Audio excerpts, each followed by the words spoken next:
Hola, bienvenidos a Boleto de Vuelta, yo soy Andrés Mesa Muñoz. Cientos de miles de personas en Adén, en el sur de Yemen, exigen el regreso del Estado de Yemen del Sur, anterior a 1990, creando una profunda brecha con el gobierno legítimo respaldado por Arabia Saudita. Liderada por el Consejo de Transición del Sur, esta aspiración choca violentamente con una realidad humanitaria devastadora. Mientras ondean las banderas separatistas, la población se hunde en una lucha por la supervivencia. Escasez crónica, hospitales agonizantes y campamentos de desplazados completamente abandonados. El sueño político se estrella con la urgencia social.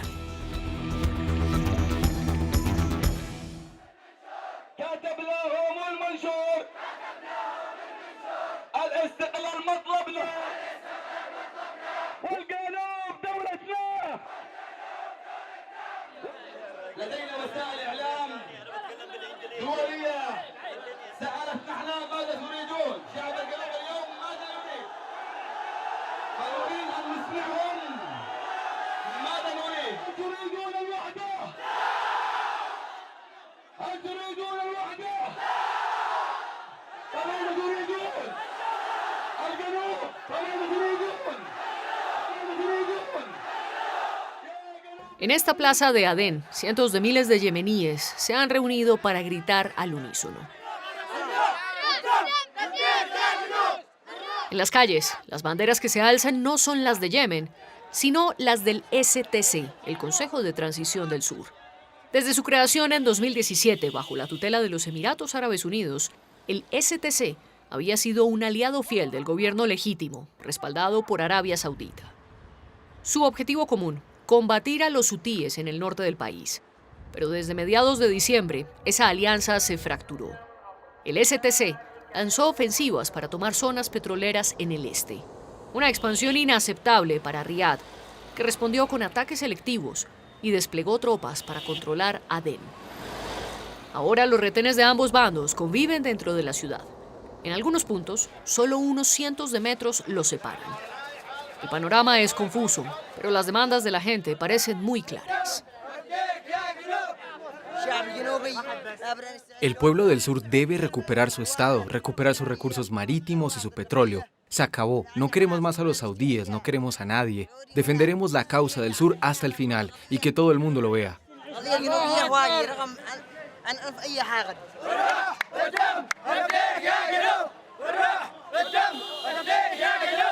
Para Arabia Saudita, el gran poder de referencia para el gobierno yemení, estas aspiraciones separatistas son inaceptables. El gigante regional quiere mantener un Yemen unido para evitar que se fragmente su influencia en la zona. Esta nueva fractura interna del sur empuja al país a un territorio desconocido.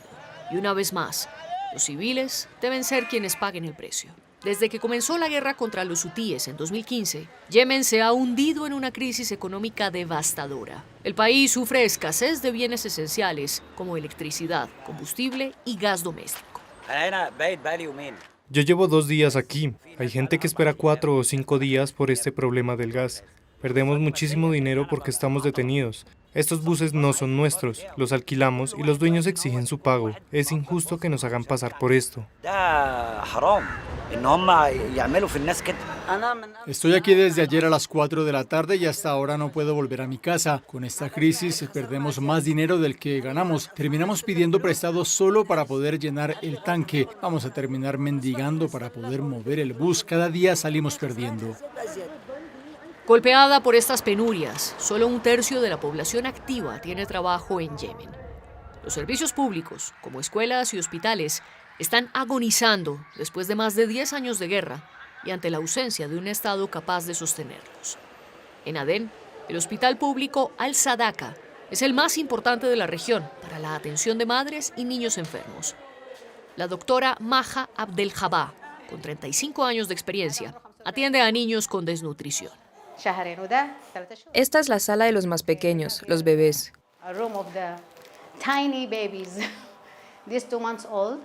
Este tiene 2 meses.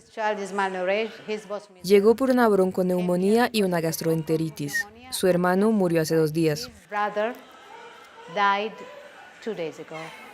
Según Naciones Unidas, en Yemen, casi 1 de cada 2 niños menores de 5 años sufre desnutrición aguda y 11 millones de personas dependen de ayuda humanitaria para sobrevivir. Cada día, la doctora Maja enfrenta la falta abismal de recursos del hospital para intentar salvar a sus pacientes.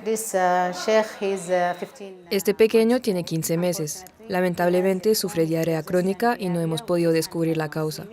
Deberíamos hacerle una endoscopia y una biopsia, pero en nuestro departamento no tenemos el equipo necesario para realizar estos procedimientos en niños de menos de 10 kilos. Aquí no hay recursos. Ni siquiera podemos hacer exámenes básicos. Me siento devastada. Después de 35 años de estudio y trabajo, no puedo ayudarlo. Y cuando vuelvo a casa, sigo pensando en él.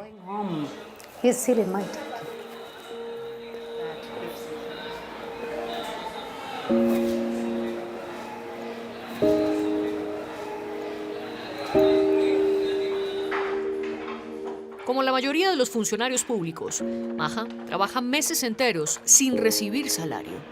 El hospital depende casi por completo de donaciones del extranjero. Pero desde la llegada de Donald Trump al poder y la suspensión de la ayuda estadounidense hace un año, esas donaciones se desplomaron drásticamente. Según la ONU, menos del 30% de la ayuda humanitaria necesaria para Yemen fue financiada el año pasado. En las calles, otro grupo de la población se siente igual de abandonado: los desplazados por la guerra. Desde 2015, 4,6 millones de yemeníes han tenido que abandonar sus hogares para escapar de los combates. En las afueras de Adén, ocultas tras estas paredes, 180 familias viven desde hace 8 años en este campamento. Todas provienen de la región de Hodeida, en el norte del país. Los hutíes tomaron el control de la zona donde vivíamos. Estábamos en medio de la guerra misma. La gente huyó porque ellos, los hutíes, se llevaban a los niños a campos de reclutamiento. También bombardearon nuestras casas. Hubo metralla, se cerró la escuela. La vida allí se volvió imposible. Traumatizados por los combates, ninguno de ellos contempla volver a Hodeida, sin importar las condiciones en las que viven aquí. En invierno, soportan la lluvia. Y en verano, temperaturas que superan los 45 grados. Hoy sobreviven en refugios improvisados. Antes de 2015, Osama era maestro de escuela. El año pasado, la única escuela del campamento cerró por falta de recursos y de docentes. Aún así, varias veces al mes, Osama da clases de manera voluntaria a los niños del campamento. En Hodeida tenía trabajo, tenía un salario. Ahora estoy marginado, sin ninguna posibilidad de trabajar. Llevamos 7 u 8 años suspendidos entre el cielo y la tierra. La mayoría de la gente del campamento busca comida entre la basura. Hemos sido sacrificados. Ya no nos tratan como humanos, sino como animales que fueron desechados. Un perro vive mejor que yo. Quisiera cerrar los ojos y regresar al pasado. Estamos impotentes. Hemos retrocedido 100 años. ¿Es la decisión de Dios? Sí, pero también es culpa de quienes pelean por los puestos de poder.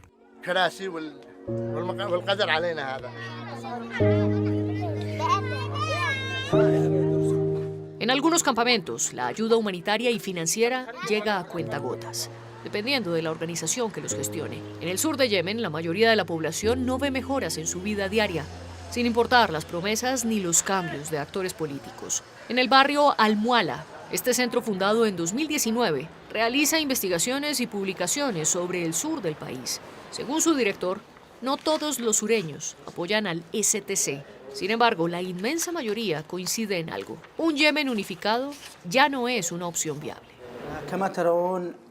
Este es el mapa de Yemen. La parte en blanco corresponde a la antigua República Democrática Popular de Yemen, que existía antes de 1990. Es este mapa el que los sureños quieren restaurar y sobre el cual quieren establecer su propio Estado. Creo que todos los yemeníes, no solo la gente del sur, han llegado a la conclusión de que la forma de unidad que existía antes, o el sistema político que la acompañaba, ya no es viable, porque ni la población del norte ni la del sur se beneficiaron realmente de esa unidad. Los únicos beneficiados fueron los centros de poder, ciertos líderes tribales y clanes que invirtieron, obtuvieron pozos de petróleo y recibieron privilegios exclusivos que deberían pertenecer al Estado y al pueblo. Por eso la unidad se desvió de su rumbo natural. Ahora el debate es si Yemen debe convertirse en 2 estados o en un país con regiones federales.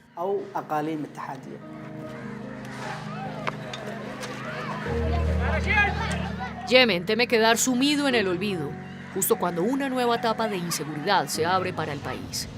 En un barrio recién urbanizado, en las afueras de Adén, volvemos a encontrarnos con Maja después de su jornada laboral. Nunca se casó y no tiene hijos, así que suele visitar con frecuencia a su hermana. Volver a los recuerdos de su vida antes de la guerra sigue siendo doloroso. En 1992, Maja era interna de medicina. Forma parte de la generación que vivió un Yemen del Sur progresista, marcado por una educación laica y una sociedad ampliamente abierta a las mujeres. Hay una mirada extraña en mis ojos, como si estuviera esperando algo o buscando algo, o soñando con algo grande. En ese momento todo era hermoso, de verdad. Estábamos a punto de graduarnos como médicas. Yo tenía un futuro brillante. La situación era buena, no había conflictos, la vida era sencilla. Mi padre tenía un buen trabajo, todo estaba bien. Un año antes de la revolución de 2011, Maja realizó su último viaje fuera de Yemen. Pasó un mes en Florencia, Italia, visitando hospitales. Fue allá para ver exactamente cómo trabajaban, qué hospital podría servir para formar a nuestros médicos. Cuando estuve en Italia y vi sus hospitales, la diferencia era enorme. Quiero decir, había un abismo gigantesco entre nuestros hospitales y los suyos. En ese entonces, estando en Italia, todavía tenía la esperanza de que nuestro hospital mejorara, de que pudiera cambiar para bien, pero en esa época las condiciones lo permitían. Pero después perdí la esperanza. Jamás imaginé que mi país llegaría a estar como está hoy. Nunca.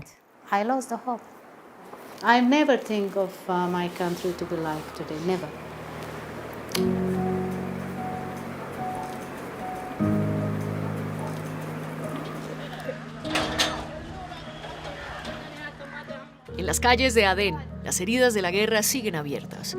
Aún así, las autoridades locales buscan proyectar la imagen de una ciudad lista para renacer. En el barrio de Cráter, los proyectos de restauración avanzan uno tras otro, financiados por la UNESCO y la Unión Europea. Mahmoud Ben Garada, de 35 años, es el alcalde de Adén desde 2021. Varias veces al mes realiza recorridos por las obras.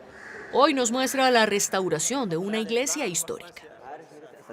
La iglesia de Santa María fue fundada en 1747. En 1932 aquí se reunía el Consejo Legislativo para votar las leyes y decretos que regían Adén. Este era el corazón del poder. Todos venían aquí para emitir sus decisiones. En Adén teníamos templos, iglesias y, por supuesto, mezquitas. Esto reflejaba la diversidad cultural y la convivencia de religiones. Las religiones coexistían en paz, sin problemas, sin ninguna forma de violencia. En 2015, Mahmoud Ben Garada tenía 24 años y estaba por terminar su último año de odontología. Como cientos de miles de jóvenes yemeníes, el estallido de la guerra truncó su futuro.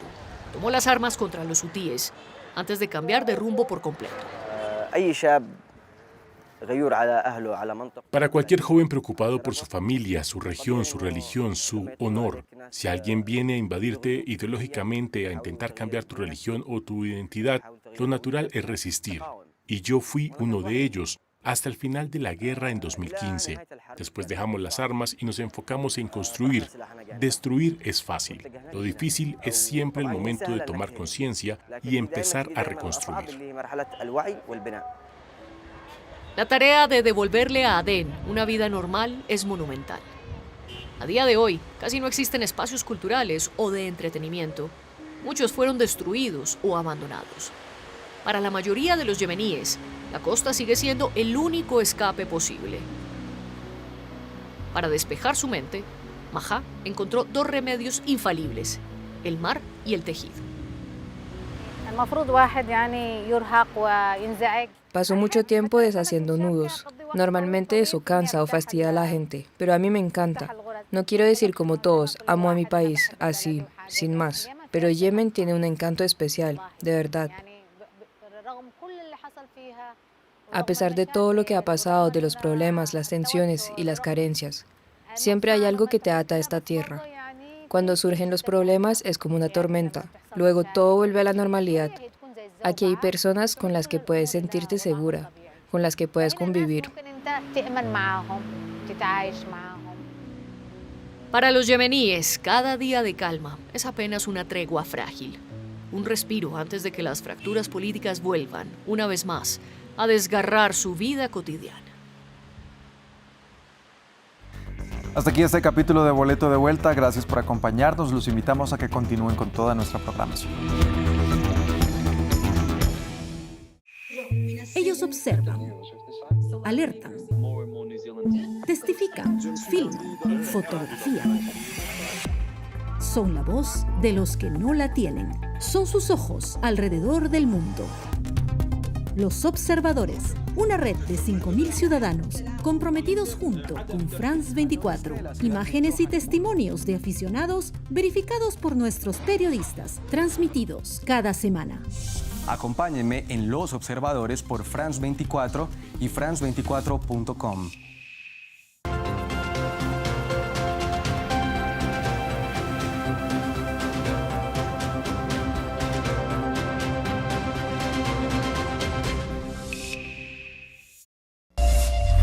Hola, bienvenidos a una nueva emisión de noticias de Contexto Global por France 24. Yo soy Andrés Mesa Muñoz y a continuación los titulares.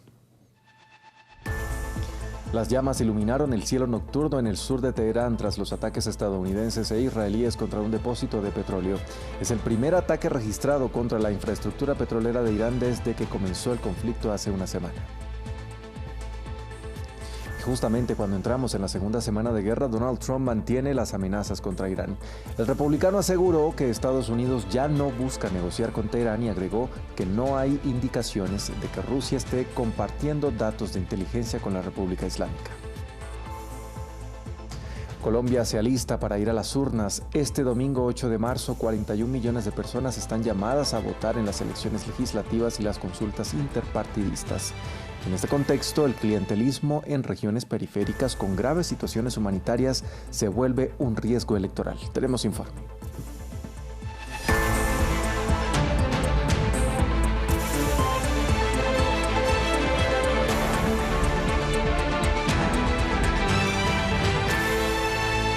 En una nueva fase del conflicto, Israel y Estados Unidos bombardean la infraestructura petrolera iraní. Los nuevos bombardeos tuvieron como objetivo la refinería de crudo de Teherán, ataques que golpean uno de los pilares de la economía del gobierno de los ayatolá. Luego de que el presidente Donald Trump anunciara este sábado que la República Islámica sería golpeada muy duro. Más detalles en el informe de Diego Bassani.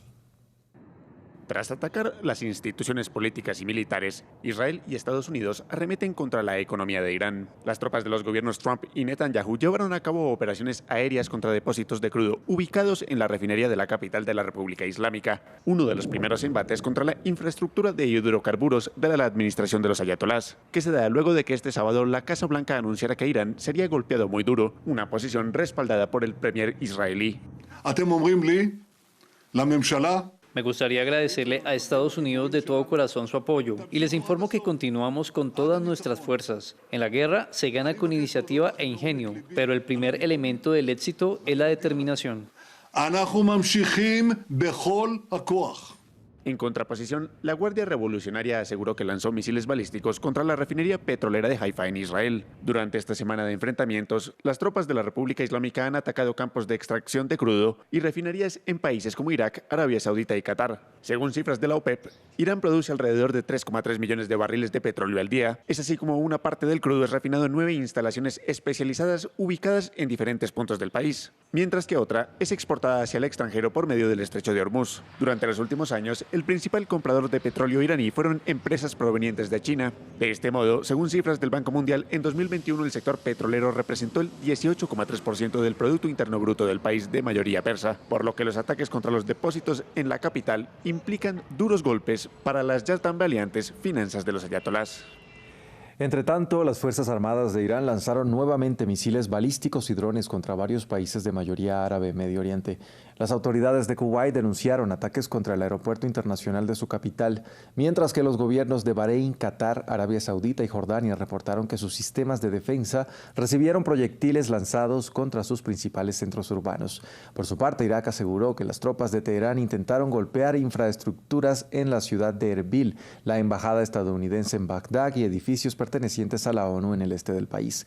Ante la ofensiva, varias compañías petroleras europeas y estadounidenses anunciaron la evacuación de sus trabajadores extranjeros en Medio Oriente. Y mientras se desarrolla la escalada de violencia en Medio Oriente, en Líbano ya hay cerca de 300 muertos y decenas de edificaciones dañadas debido a los bombardeos israelíes dirigidos principalmente al sur y el este con el objetivo de debilitar la milicia chiita Hezbollah, que mantiene su apoyo a Irán. Martín Gripo nos amplía. Continúan los bombardeos contra Líbano, mientras Israel intenta debilitar el entramado militar de Hezbollah, que mantiene sus ataques contra territorio israelí en apoyo a Irán. Los suburbios del sur de Beirut, la capital, son blanco de los bombardeos israelíes, que dejaron centenares de fallecidos desde que comenzó la actual escalada de tensiones en Medio Oriente. En las últimas horas, los enfrentamientos se intensificaron en el valle de Beqa, cerca de la frontera con Siria, donde el ejército de Israel se infiltró y Hezbollah respondió.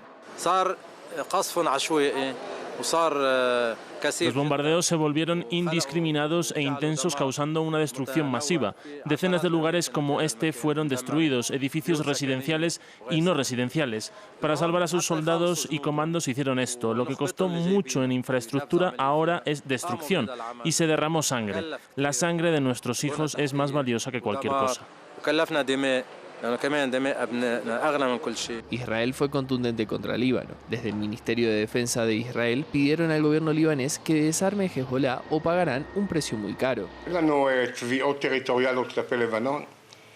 No tendremos reivindicaciones territoriales contra Líbano, pero no aceptamos una situación como la que existió durante muchos años. Disparos desde territorio libanés hacia el Estado de Israel. No permitiremos que se repita. Por lo tanto, advertimos, actúen y tomen medidas antes de que actuemos aún más.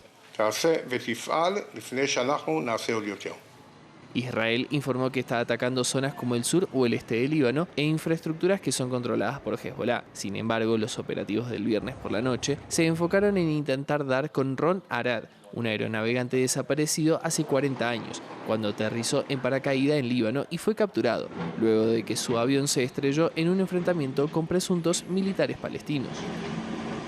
En Estados Unidos, el presidente Donald Trump mantiene las amenazas contra Irán. En declaraciones desde el Air Force One, el mandatario aseguró que ya no está interesado en negociar con Irán. Declaraciones que llegan horas después de que exigiera una rendición total del gobierno iraní como forma de acabar con el conflicto. Trump también señaló que no hay indicaciones de que Rusia esté compartiendo información de inteligencia con Teherán. Mucha capacidad de negociación, quizá la máxima, pero no buscamos llegar a un acuerdo. A ellos les gustaría llegar a un acuerdo. Nosotros no buscamos llegar a un acuerdo. Un pequeño número de israelíes se manifestaron en Tel Aviv este sábado para exigir el fin de la guerra contra Irán. La policía finalmente dispersó a los manifestantes y detuvo al menos a una persona. En Israel, los pocos que se atreven a criticar abiertamente esta ofensiva contra Teherán denuncian amenazas y estigmatización por parte de las autoridades y de sus propios connacionales. Lea Giurel nos amplía. A pesar de que no se permiten reuniones de más de 50 personas, estos manifestantes israelíes se reunieron el sábado para protestar contra la ofensiva israelí estadounidense en Irán. Esta guerra no beneficia a nadie, ni al pueblo iraní, ni al israelí, ni a ningún otro pueblo. Solo beneficia a los que están en el poder en contra de los pueblos. Esta es una manifestación contra la guerra, contra la ocupación y contra los crímenes de guerra. Es por los pueblos, incluido el pueblo israelí.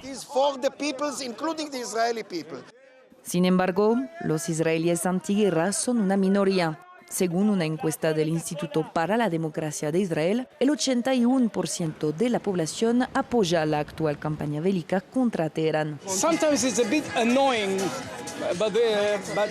A veces es un poco molesto, pero la causa de derrotar a los tiranos iraníes está por encima de todo. Es lo más importante, somos un pueblo fuerte, sabemos lo que hacemos y sabemos a dónde queremos llegar. Y tenemos un objetivo, que es acabar con el régimen tiránico de Irán.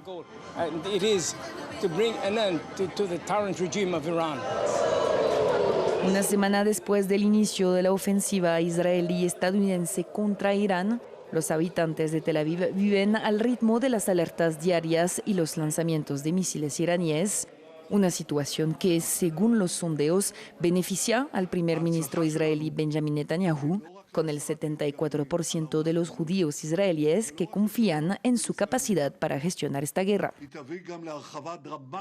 Cambiamos de tema. Aquí en América Latina, el presidente Donald Trump reconoció formalmente y en las últimas horas al gobierno de la presidenta encargada de Venezuela, Delcy Rodríguez. El magnate se refirió a un reconocimiento legal que tiene lugar 2 días después de que Caracas y Washington acordaran reanudar sus relaciones diplomáticas. Rodríguez, quien asumió las riendas de Venezuela luego del arresto del presidente Nicolás Maduro el 3 de enero, agradeció el gesto de Trump y habló de construir relaciones a largo plazo basadas en el respeto mutuo. En otras noticias, Colombia se prepara para las urnas. Este domingo 8 de marzo, 41 millones de colombianos están llamados a votar en las elecciones legislativas y las consultas interpartidistas. En este contexto, la compra y venta de votos es una realidad en varias regiones. El clientelismo o cambio de favores por apoyos está entre los principales riesgos electorales, agravado por la reciente ola invernal en el norte del país, que convierte las ayudas humanitarias en moneda de cambio político. Un equipo de France 24 viajó a una región afectada por este fenómeno. Un recinto que suele acoger ferias multitudinarias en Córdoba, un departamento ganadero por excelencia, convertido en hogar de paso de centenares de familias, que llegaron a ser más de 1000 en el peor momento de una ola invernal sin precedentes. Esta es nuestra casa. Esos mercaditos nos los regaló. La de Meilín Paternina es una de las 70.000 familias damnificadas del frente frío que azotó a la región en febrero, un mes antes de las elecciones legislativas. Entre la tragedia y la política, un hilo muy delgado. Lo que pasa es que nosotros siempre hemos tenido algo claro. Nosotros estamos con el que nos ayude. Su verdadera casa está a pocos kilómetros. En Altos de Canaán, esta valla política es de lo poco que permanece en pie tras las inundaciones. Ya está un poco más seca de la última vez que vine. Meilín y sus vecinos esperan retornar a tiempo para unos comicios en los que el voto ya no es individual y menos secreto. Nos ponemos de acuerdo porque es que votamos para el beneficio de toda la comunidad. Entonces, si nos beneficia más de pronto a alguien que nos vaya a ayudar a toda la comunidad, pues nosotros votamos por esa persona. En plena temporada electoral, las ayudas humanitarias a menudo se convierten en votos. Esto en una zona históricamente conocida por denuncias de clientelismo y proselitismo. En una sede improvisada de la misión de observación electoral, estos voluntarios se preparan para garantizar que eso no ocurra el día de la votación. Los beneficios que reciben las personas, desde medicinas que van con fórmula médica al candidato, como también ayudas económicas, dinero. Anteriormente se repartía lo que era barastro, tejas, zinc, cemento. Para esta elección, 1 de cada 5 puestos de votación sigue ubicado en zonas de alerta roja por invierno. Y los observadores electorales han hecho llamados para prevenir que la necesidad sea un botín para algunos candidatos, sobre todo en una región que respira política. Hasta aquí este informativo en France 24. Gracias por acompañarnos. Continúen con toda nuestra programación.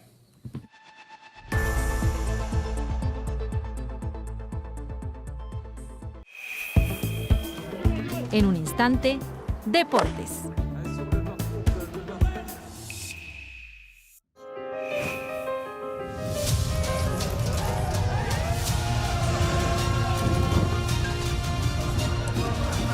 Es precioso. Lo escuché sin parar. Es histórico. Me encanta.